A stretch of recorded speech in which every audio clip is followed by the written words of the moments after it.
On March 24th, 1970, Buddy Baker Jr. was the first person to go 200 miles an hour on a NASCAR track. He was driving a '69 Charger Daytona. Now, in order for those cars to compete at NASCAR, Dodge had to build 500, at least, of those cars. At the end of the day, they built 503. This is one of those cars. They're coming to get you, Barbara. In Springfield, Oregon, dead Mopar muscle cars are coming back to life. Restored by Mopar master Mark Warman. Joined by his out-of-this-world cousin Dougie. Oh, hi, Mark. His apprentice and daughter, Alyssa. Whoa, whoa, stop. And his childhood best friend, Royal. Mark hates everybody. His protege painter, Will Scott. You got one job. This is Graveyard Carz.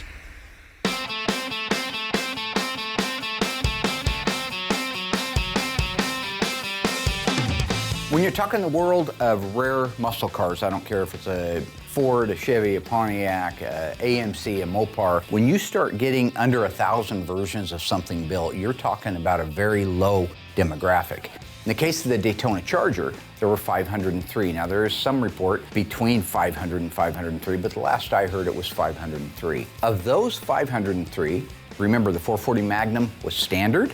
The 426 Hemi was optional. So this had a 440 Magnum with an automatic transmission. That meant there were 294 of these cars built. You know, when I first had the conversation with these folks about the car, I suspected, based on the photos and their description, that it was a fairly clean original car. That's unusual in the world of these Daytonas and Superbirds, the supercars. Usually people have been there before. They've already had their hands on it. They've done things to it. This car was represented to be mostly original. And when it got here, it was mostly original. This is truly a time capsule. This was quite an experience working on this Daytona Charger. This was an all-original high school car. It was in amazingly good condition. I was absolutely enthralled with all of the detailing items that I was able to photograph that I knew would come in handy not only when it came time to put the car back together again, but for other people who might be doing a Daytona Charger. So as I went around the car, it really dawned on me that this was a car that I needed some input from Tony, my friend Tony D'Agostino, Mopar Parts. Tony owned one of these cars that had done amazingly well at the show circuit. It was a beautiful car. Mike Mancini at Instrument Specialties is the guy that restored that car for him. Tony, having so much knowledge of the Daytonas, plus a personal one, I really wanted him to come out here with me because ultimately I'd like to make the decision, should I try to talk these people out of restoring it? Is there that much authenticity and that much one time through that you can't ever change again on this car that I should make that phone call? So I had him out and we combed that car from bumper to bumper. So when a car like that comes to me, an OE specialist, and it is so chocked with original DNA, it's a gift. Absolutely. And I fell in love with these cars when I was really young, and I don't remember exactly how old. I think I was probably 11 or 12. There was a magazine that featured a '69 Hemi Charger Daytona in it, and I wish I could remember, but I think it was Hot Rod Magazine. And it was a guy with a tape measure standing next to it showing the height of the Daytona spoiler. I was just amazed at that thing. I remember the caption. The guy was quoted that owned the car that said it idled like a coffee can full of rocks. That has stuck with me all these years. That was the day I fell in love with these cars. So during the inspection of the car, the things that I noticed and Tony agreed with, it looked like the nose cone had been replaced at some point. Now that's not uncommon for those cars. That nose stuck out a long ways and all it would take is to pull up too close to a parking area and bump into a pole or bump into another car. So that did not surprise me. The paint that had been done on the car looked like it was the paint that was done at Creative Industries when the car was converted from a Charger RT to a Daytona. The wing was original, all the bracketry that held it in place was original. The chrome, the glass, the interior trim and ornamentation, all original on this car. The seats were in nice shape except for the driver's seat, which showed wear on the bottom of the driver's seat. The carpeting had been replaced at some point in its life. The door trim panels were beautiful, the dash was beautiful, all the instrumentation was intact and in nice shape. The flip-top gas cap was the original. The decals and graphics were original, and it was interesting as I was looking at this car, that big bumblebee stripe that goes around the back, the big Daytona stripe. It was so poorly installed, none of the intersections lined up on them. This was factory stuff. And you could see the way the deck lid fit. It had to fit how it fit. You couldn't have moved it either way, so it's not like later somebody readjusted the deck lid and that's why the stripe didn't fit. They just put it on that poorly. And there could be some shrinkage with the decal, possibly shrinking back, but you would think it would all shrink back at the same rate. If the quarter panel shrunk and the trunk lid shrunk, they should still be lined up. I think it was just poor mass manufacturing for a car that only had a few months to be built to be able to race at NASCAR. And so for me, one of the best little treasures I found in it, and Tony has this kind of stuff so it wasn't as exciting to him, but the original bottle of touch-up paint was still in the glove box. The original Chrysler Mopar, the stuff you would have got in the parts room back in the day, was in the glove box. And interestingly, of course it's called Hemi Orange, that's the color. The code in 1969 was V2, Victor 2. Because it was the first year for Hemi Orange. Hemi Orange was still available in 1970, so the paint code was EV2, E representing 69. It let people know that this wasn't the first year for the color was available a year before it. But this being a real 69 and being a real V2 car, that code on that bottle showing that they bought it in the parts room in 69 was V2.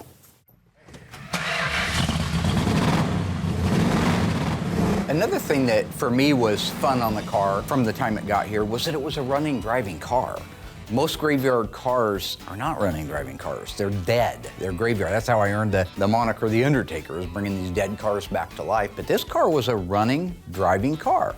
So we were able to go out and do some things with it and drive it and get a feel for the car, which was a lot of fun. Now, the thing about the car was there were things on it that are called second day, meaning that when you went down and bought the Charger Daytona when it was brand new, it would have had a factory wheel and tire setup on it. This guy went right out and he put a 5-slot mag on it. Cool.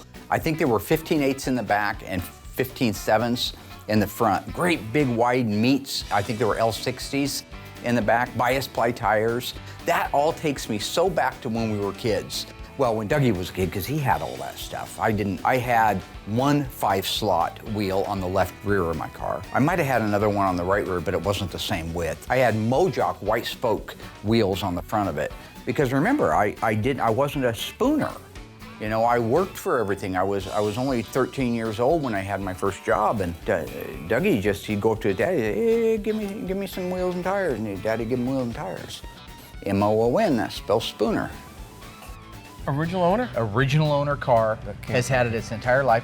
So anytime my friend Tony comes out, we always have a lot of fun. We like busting each other's chops, competing to see who knows more and that kind of thing. You guys remember in the past we've had competitions for that, and I don't want to say who won, but you know, it is what it is, right? You know what you know, so there's not much you can do about that. Looking at the detail items underneath the hood, we could see a lot of overspray. Now, that wouldn't happen, typically speaking, at the factory.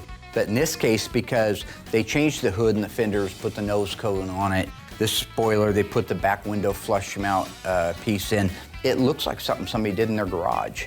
The masking was poorly done, under-masking, over-masking, lots of overspray on all the adjacent pieces underneath the hood. It was fun to walk around it with Tony and try to figure out, now is this just a bad paint job that somebody did in the 70s, or was this the work of creative industries? This is the kind of thing that we have so much fun doing. And the other thing is that I always learn something when Tony's out. He is a very knowledgeable guy. Like the dipstick being painted black, I don't know why I didn't realize that, but I didn't. The spines on the battery cables to show that they're original and they're not the reproductions. Again, great detailing tips. But that's how to tell with a little spine. I feel it. A seam. I did not know that. So Tony and I did, in the end, we agreed it should be restored for a couple of reasons. One, it wasn't necessarily in 100% survivor condition. Enough stuff would need to be fixed on it that you almost couldn't say it was a survivor anymore. And we weren't sure on a couple of areas that had been worked on. And then the fact that the owner had had it since it was new. He's seen it in this condition for 50 years. He's willing to spend the money to have the car restored. That's what we decided to do.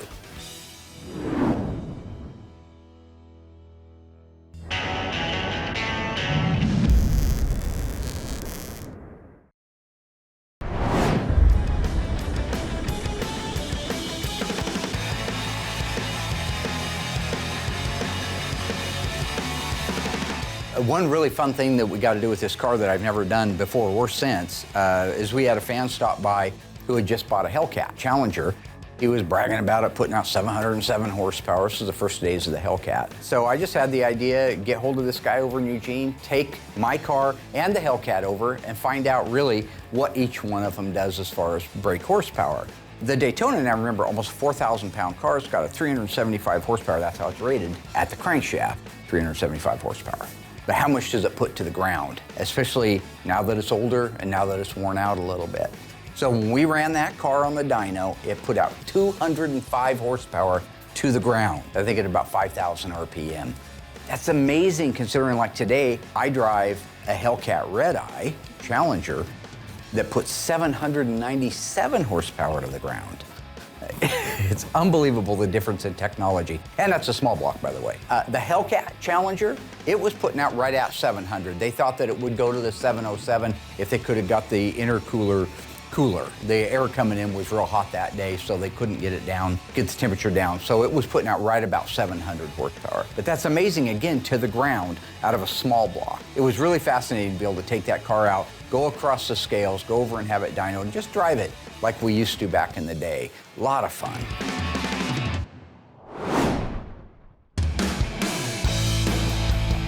In the case of dismantling this Daytona Charger, it's just basically the same car as a Charger RT. We just wanted to spend a lot more time on documenting this as we took it apart.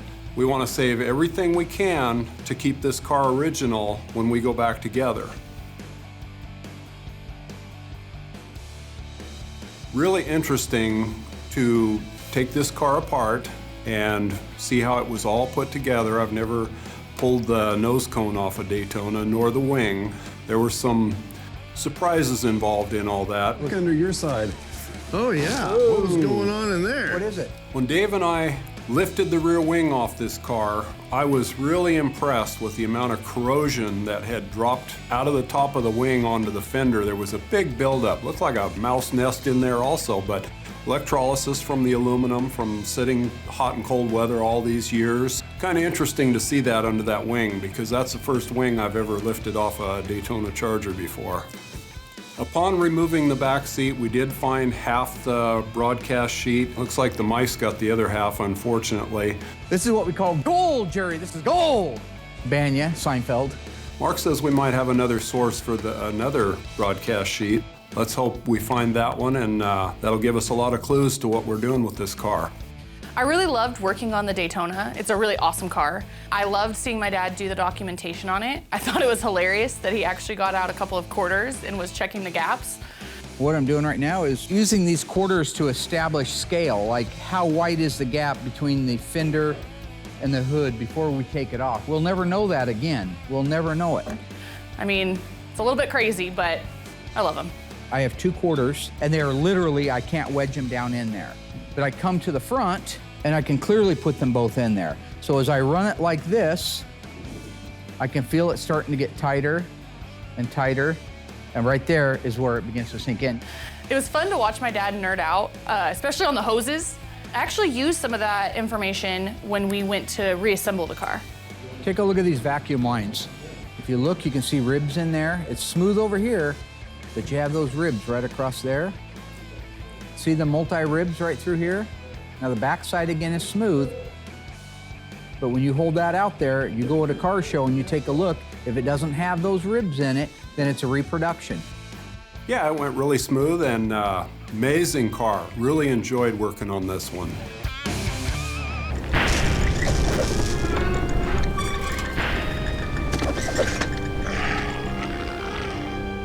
In a previous season of Graveyard Carz, we restored this gorgeous 1970 Plymouth Roadrunner. It was a factory FY1 lemon twist yellow, and it had the original numbers matching engine. What engine was in that car? Was it the 383, 446 barrel, or the legendary 426 Hemi? If you think you remember, stay tuned after the break. I'll let you know how you did.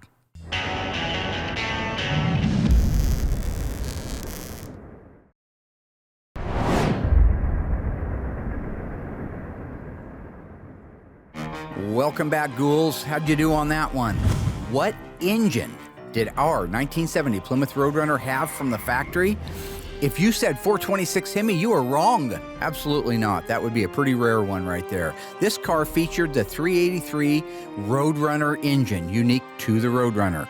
In addition to that, it had a pistol grip 4-speed shifter, hood pin tie-downs, dust trail stripe, and cold air induction hood in '96.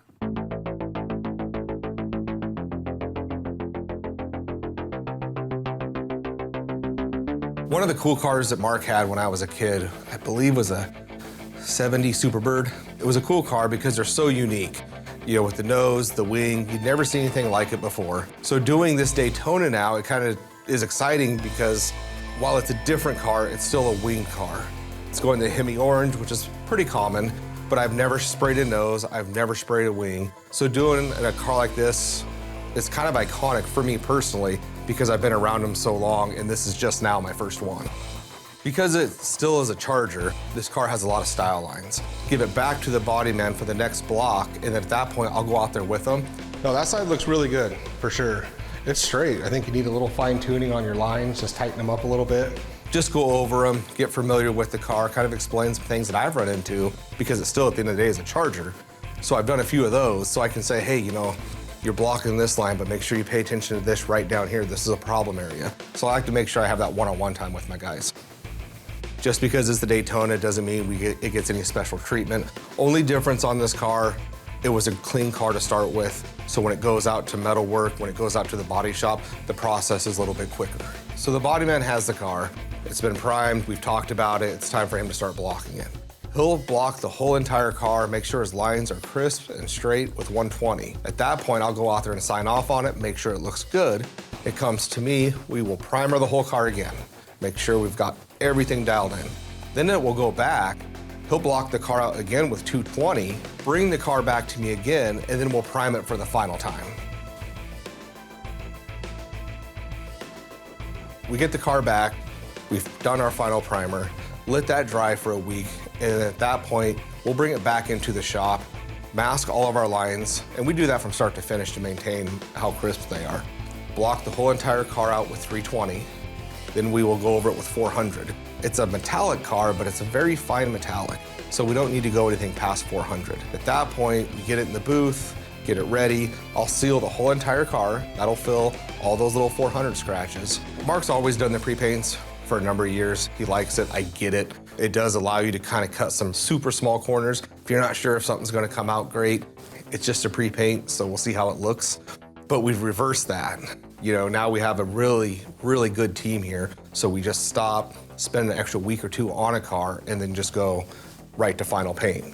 When it comes to a metallic, you can't do it in single stage. You know, it'll model, it'll look zebra striped.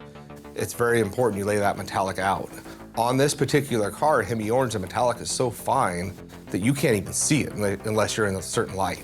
You can get away with it on this metallic only, but other cars you just can't. And this was the last Hemi Orange EV2 that I did in a single stage. When Hemi Orange is a single stage, it's 3 coats and it's covered. And it's such a big car, by the time you get around the whole entire car, you're almost ready for your second coat. So doing this color in single stage, you can knock out a complete paint job in just an hour, 2 hours tops. Two-tones on some of these B-bodies are kind of tricky because they're a completely different color. Sometimes you have a formula, sometimes you don't. One of the great things about this company, we have 100 cars here. If Mark says, hey, it needs to go this color, go check out this car, here's where it's at. I can grab that part, bring it in, and if I can't get a color code to it, then I can just scratch build the color myself and then do that car based off another car that we have out there. There's 2 types of people that can do this. There's Mark, and then there's my helper, Noah. If I give Mark a single stage Hemi Orange car to buff, he puts his white coat on, He puts a gallon of compound on it. He grabs a buffer. He cranks that up as high as it goes. He puts that buffer on there, spits compound everywhere, burns the panel, and said, how could you do this? That's Mark's method. Noah, who I've trained over the past year and a half how to do this, very meticulous, little compound, low RPMs. And when you do it that way, you can buff it without moving the metallic. Because it's a single stage, that metallic's on top. So when you go do it Mark's way, it swirls that metallic around and it looks like a burn spot. When you do it my way or Noah's way, we can do it in single stage and just finesse it out. You know, it was a great car to start with. The whole process went good. Everyone really took their time. Car came out amazing.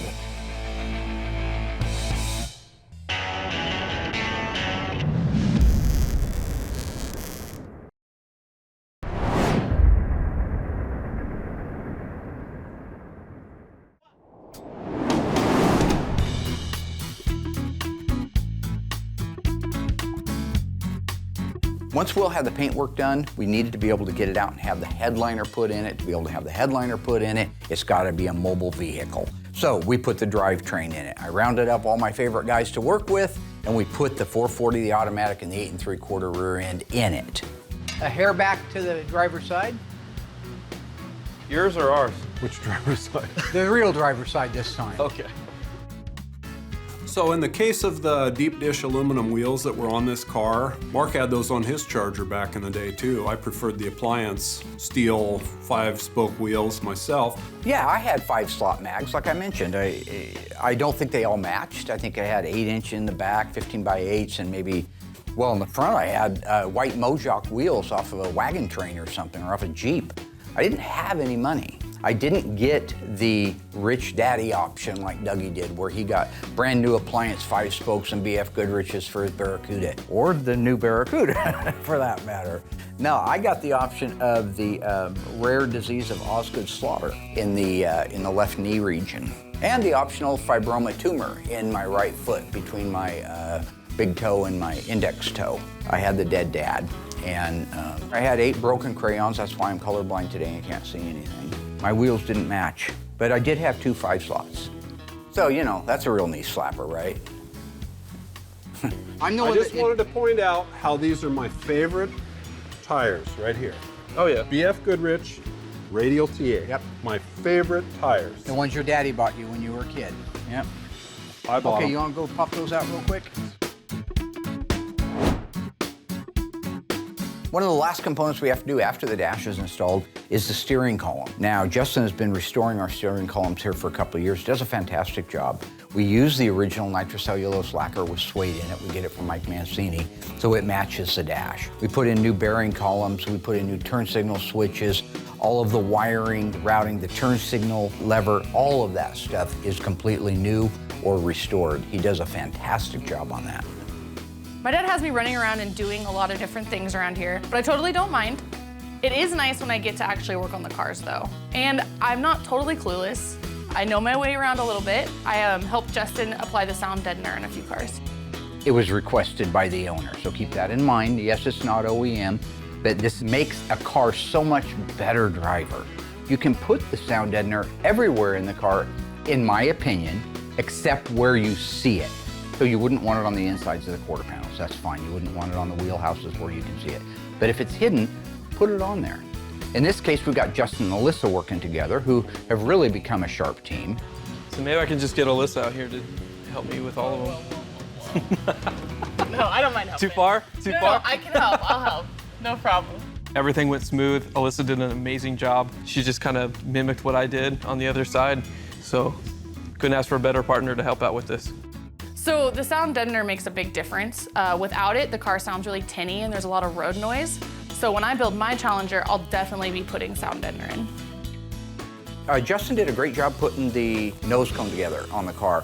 There's a lot of pieces inside there. It's very intricate. So one of the cool and interesting things, well, it might not be cool to everybody, but for me was the nose cone. Taking that thing apart, just seeing how everything goes together basically in a reverse fashion. I didn't realize how complex they actually were.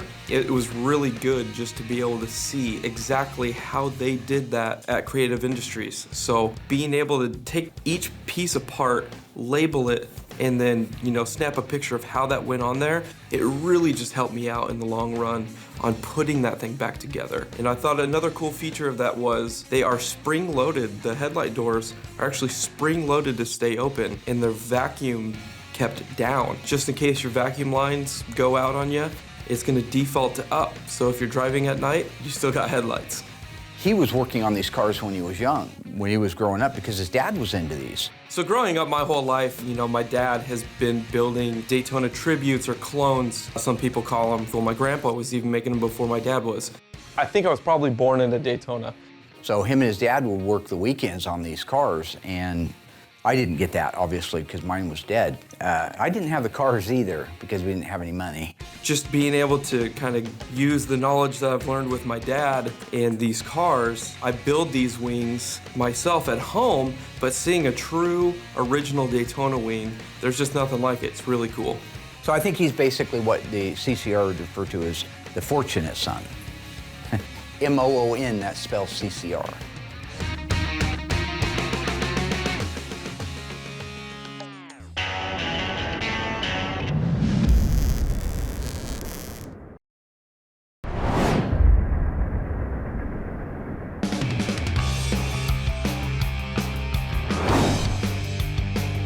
You know, one thing I just want to take a minute and mention is how much I've enjoyed working with Alyssa from the time we started the show almost 10 years ago to now, because she's really evolved. She cares more now. I have to say it's a lot of fun working here at the shop. For a long time, I really didn't have a lot of interest in cars, but through the years and watching my dad and all of his passion for putting these cars back on the road, it's kind of grown in me as well. She is my right-hand man lefty around here. She just is everywhere, and working with her is a blessing. And even though it gets really stressful working here every single day, there's so much at stake, I wouldn't change it. And she just had her third little girl, little Topaz. I love her, she's adorable. Her name is Topaz. Mark, it's actually Capri.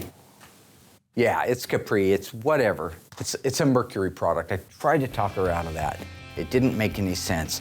There's a beautiful little child, and you rock it in your arms. Oh gosh, beautiful, look at those eyes, look at the, what are we gonna call it? How about Capri? You know? M-O-O-N spells Capri, I guess.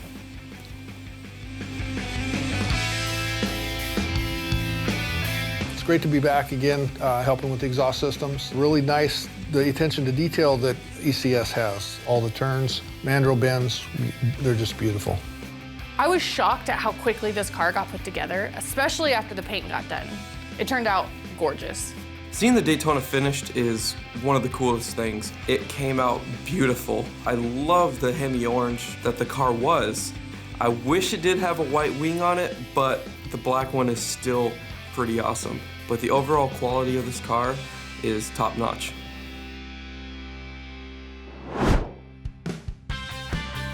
This car came out fantastic. One of my favorite parts of any build is when I get to go drive it. Get out there and put the pedal to the metal. Drop the hammer on that thing. It is so much fun. All right, everybody, doing a road test in our 69 Daytona. First time out. Feels good. Just got it aligned, so we know the alignment's set. Feels tight. These cars really are a unique time capsule. When you drive it down the road, you cannot help but get thumbs up and looks. I mean, it is a rare car, it's a big car, and it's in your face. So knowing that everything on this car is the way it's supposed to be, my best part of the job is picking up the phone and letting the owners know it is done, the original owners, very unusual, and they can come out and check it out. Slow down, slow down, slow down, slow down, slow down, slow down. You know, one thing when I'm driving these cars is I like to pace myself with our camera van at about 20 miles an hour, 25. It looks like you're going faster, right? But we've got a new driver, a little tiny dancer. You remember him a few years ago, a little tiny guy, about 3 feet tall. He used to run our audio. Great guy, but he's a lunatic behind the steering wheel. He gets in there and he drops that hammer all the way to the floor, and he doesn't understand the concept. You cannot, it is not healthy or safe to film at 90, especially if the speed limit's 35. So all the footage that you see, I've got my foot almost to the wood trying to keep up with him, and he won't listen to the radio. I say, Tiny Dancer, come in. And he won't come in. You know what that's like? So basically, I'm driving a 69 Dodge Charger. Just happens to be a Daytona version, 1 of 503. Brakes feel good. Steering's pretty tight. Our guys up at Firmfield always do a stage 2 rebuild on these, which give them a lot firmer feel than they were from the factory. It's more responsive. Any of you that have driven an old Mopar know that sometimes that's real sloppy, that power steering, like you can do it with one finger. This one has a little bit more resistance to it. That feels good. Speedometer's working well. All right, we're gonna turn around here. Let's check the turning radius out on this bad boy. All right, get turned around. Headlights are working great. I can see the reflection in front of me, very nice. Instrument Specialties did our dash assembly. It looks really good. Everything's functioning good. Oil pressure, temperature, fuel, alternator working like it should. Turn those down and go back to just park lamps. Got to have some cool stud lights going on there. Let's run through some manual gears here. Got it down so if you can see I'm in low, manual low. Want to see how it performs that way. That's how I used to drive my old Charger, like it was a stick. Boy, that feels good. Boy, that's a lot of torque. Speedometer, no shaking, no rattling, no rolling, setting right at 25.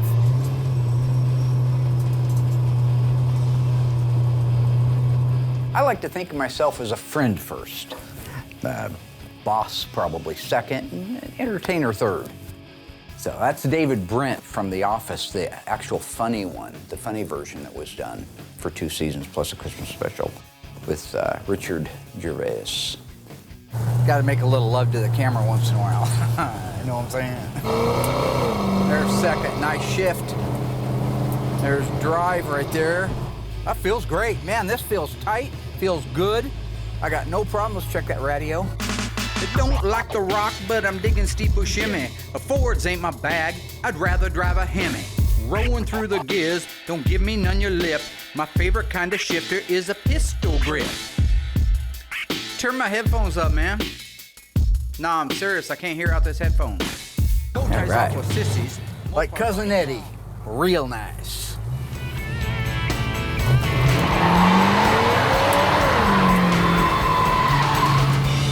That feels good. Solid. Good solid burnout.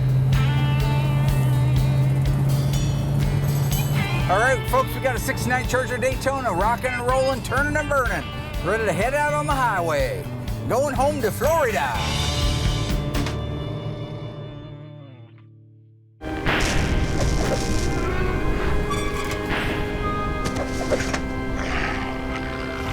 In a previous season of Graveyard Carz, we restored this stunning, adorable 1970 Barracuda convertible. True or false, the factory engine was a 318. If you think you remember, stay tuned after the break. I'll let you know how you did.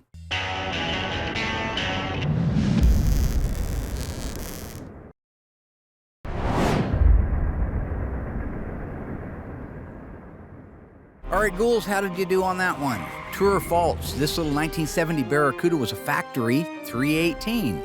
If you said true, you're wrong and you never saw the episode. This car is one of 59 made with a 383 two-barrel. It also featured an automatic transmission, manual convertible top, matching black interior, and it also featured air conditioning.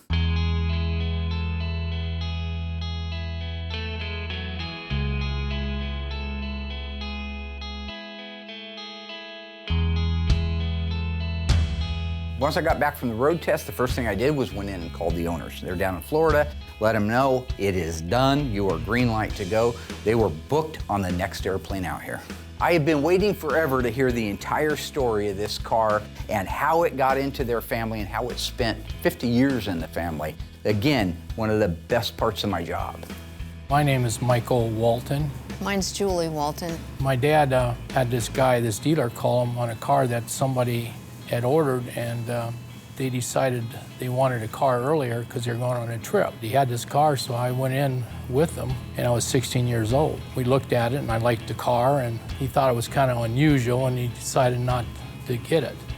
So I went home, and then the next day from school, I come home, and he had bought the car and had it there for me. So he bought the car for you? Yeah. You know, when I was 16, I went through Wisconsin into Ohio, and then from Ohio went to Florida, and then I went to school in Fort Myers High in Florida. High school. Didn't get that option.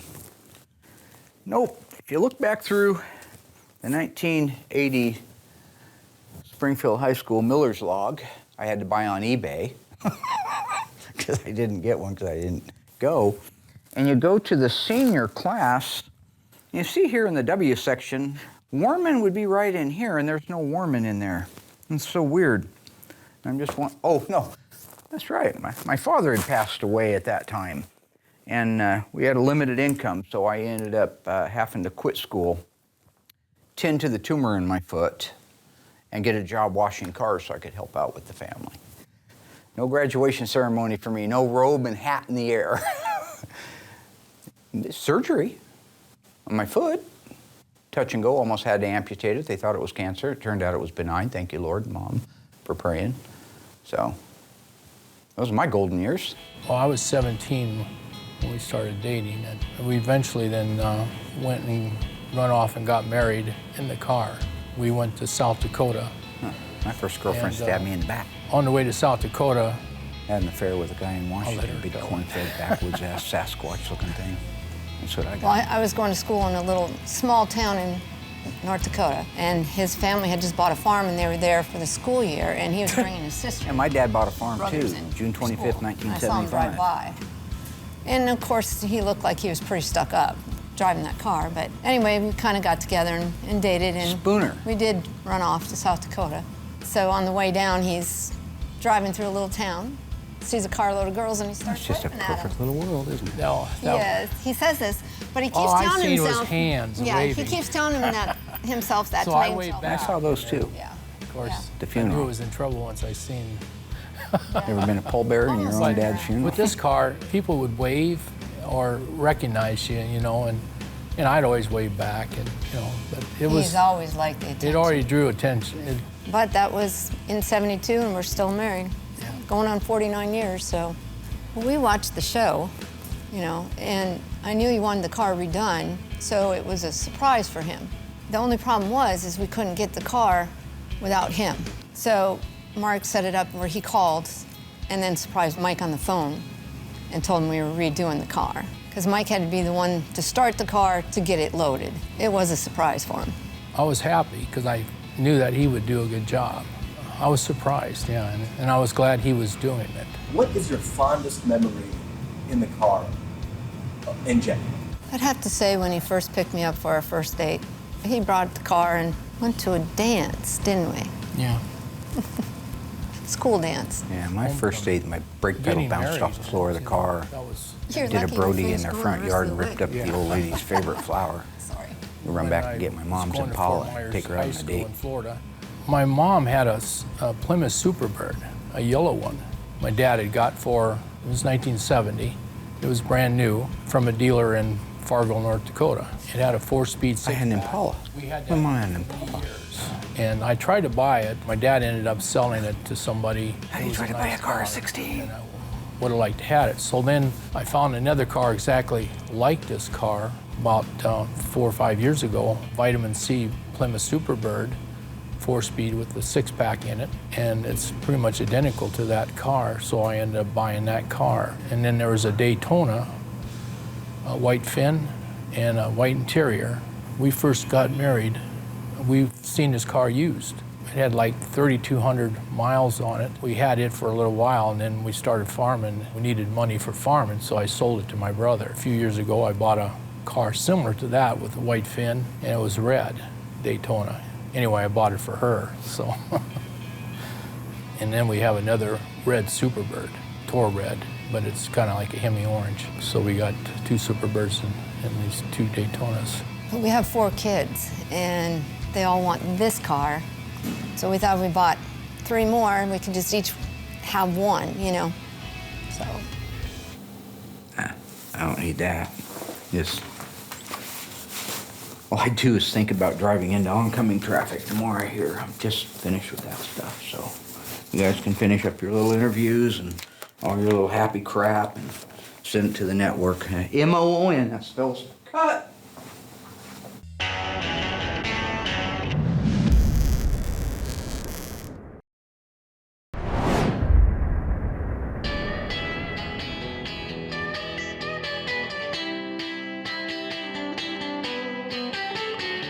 The clients finally got to drive their Charger Daytona. It was so awesome seeing the looks on their face. You could just tell they were happy. Oh, the heater works. I can feel heat. You ready? Just like I remember. Yes. It shines, and it's really pretty. I have to say it looks better than it did when it come from the factory. I think it looks amazing. No, you can't say you're not spoiled. Yeah, it's run nice. Sounds good. I'll tell you what, I don't think the paint looked this good when you had it No. new. It had a few flaws, you know, even when I got it brand new. Right now, you don't see any flaws. It looks just like showroom, like it's out from the factory. It looks better than the factory. Yeah, it does. Oh, you gotta punch it now that you got this thing going by you.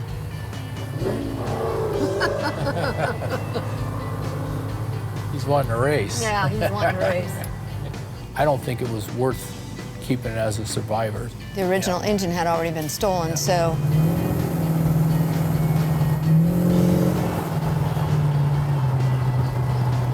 It's excellent, I have to say. Perfect. Yeah. I don't want to take it too far. Oh, why not? You gotta test it out. Don't want to get it dirty. I don't want to get it dirty either. We're going to take it to some shows, and we're going to drive it, you know, a little bit. You know, not a lot, but we'll be able to drive it, you know. Show it off. Yep. It's a pretty car.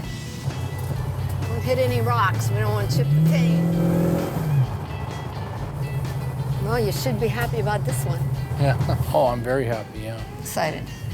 How fast do you think it'll go? It'll go plenty fast. Well, you're not gonna take it up to 160 and blow it up again. No. Kind of blew it up a couple times racing. Yeah. So it did get put in the sheds. It was like when we were kids, you'd go out and you'd have Hemi-Cudas and Judges and all different kinds of cars, and you'd go out in the back roads in North Dakota, you know, you'd end up racing, and top end, it was pretty fast, yeah. I can't wait to get it home. From the start, working with Mark has been really good. Never had a problem. He's always been really, really good about getting it done. So can you two stand in front of the car and I get a picture? Absolutely. Yes. Do that. Yes. Great. Thank Got you. it. Yeah, you bet. You bet. Yeah. Yeah, thanks, Mark. Oh, man, Of course, absolutely. it's nice. I really appreciate all the hard work they've done and how nice it's turned out. We do. I'm Yep. real happy. I'd like to thank all of them Yes. for what they've done. It's exactly how I wanted it to turn out for him. It's quite the car. I can't believe his dad bought it for him. And it's just They did amazing. a really good job. Yes. Great place. Greatly appreciate it.